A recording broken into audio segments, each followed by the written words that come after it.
How do you reflect on the game today, and do you think Arsenal created enough chances to win the game? I think the first half were kind of feeling each other out, and I think Tottenham are much stronger this year than last year. And they have a more aggressive pressing structure. They can do it physically, and they're very brave on the ball when they build. And especially in our press, we wanted to be patient and bait them in areas and create certain turnovers. And I think we did that at times. So that's why maybe the first half looked a little bit like we were feeling each other out. That was the case. We wanted to find the right moments. And we always knew that the second half was going to be important for us, off the back of the Bayern Munich game, of course. But also knowing Tottenham and how they usually play their 90-minute games, we knew the second half was going to be big for us. And I think we show that in the way we come out, and the players coming on with a lot of energy and quality, with Taylor and Olivia then from the 46th minute.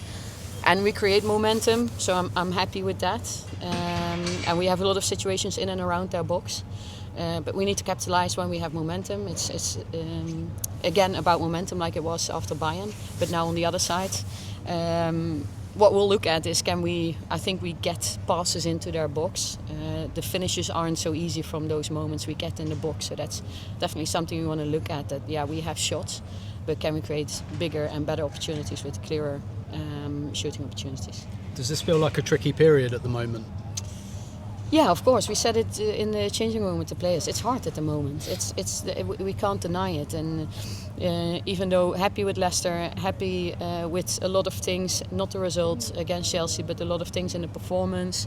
Happy with the first half against Bayern. So it's not only hard and negative. There's also a lot of positives, but we're not getting the wins that we want at the moment. And a club like Arsenal, of course, wants and needs to win.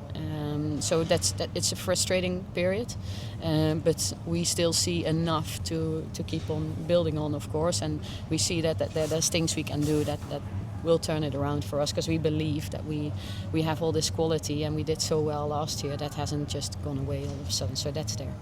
Renee, just to follow up on that, I think there's a bit of concern from some fans that maybe there's been a drop-off in the performances from the Champions League. Do you kind of understand that concern? Yeah, maybe.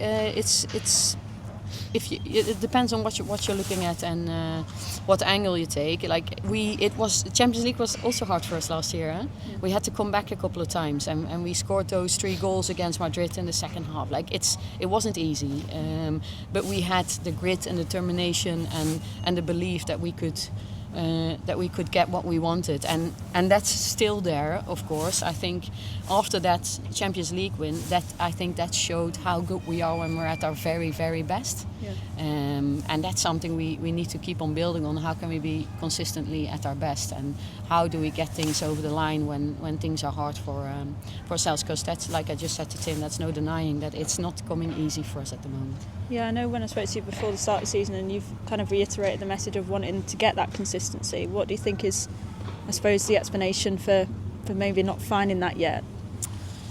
Yeah, I think, and that's always this side. That's, of course, that's the $1 million question that we all try to answer and that we all try to work on every single day.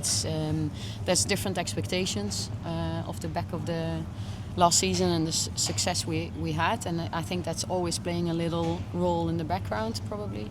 And then there's some changes in the squad, so you have to build new relationships. Through the season, through the first block, a couple of players have come away from us, like Leah Kim, Katie Reed now, and so every team goes through that. So we just have to look at our game, and I think the WSL has changed.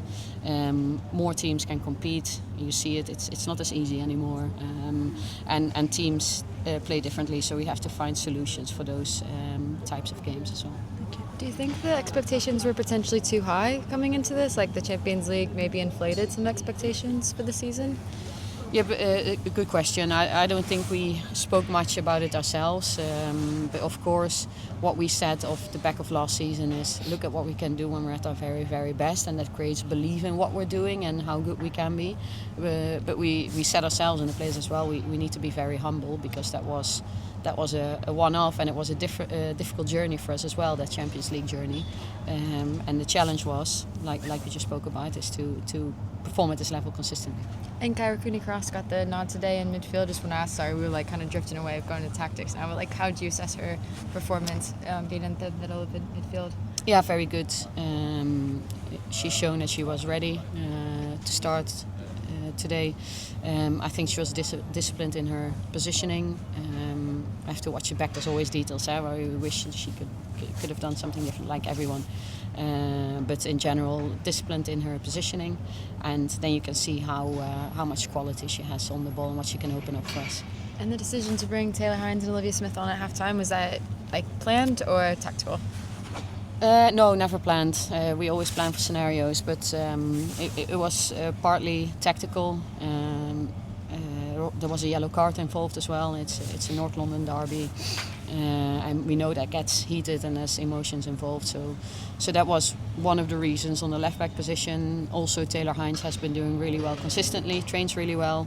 I think she did well today coming on, and then Olivia Smith, we've loaded Beth a lot the last couple of games. She's played a lot, so we needed a new energy injection and something else on that wing, and wanted to go more 1v1 on their fullbacks. And then of course Olivia Smith is a really good option for us, and we're really happy. She's been managing some medical issues since the camp with Canada, but she's been training more consistently now, and she was ready to play today. So that's a real asset for us.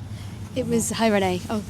It was 150 appearances for Steph Catley today, and I was just wondering how you feel she's coping with the leadership role in the absence of Kim and Leah. Yeah, of course, can't deny that Kim and Leah, we miss them.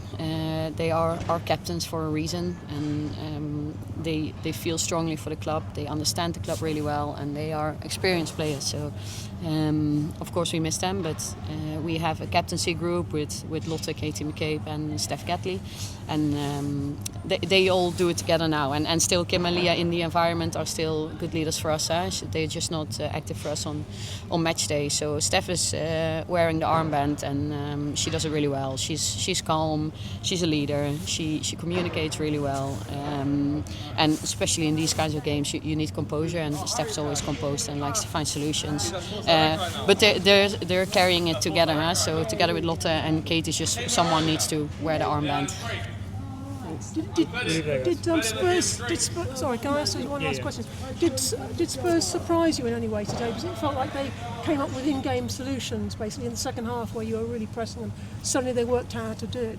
Oh, they did the same as Bayern. So when they felt like they were under the pump a little bit, goalkeeper went down, and they started to play the long ball, second ball game.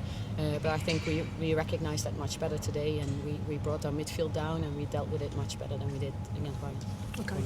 Thank you.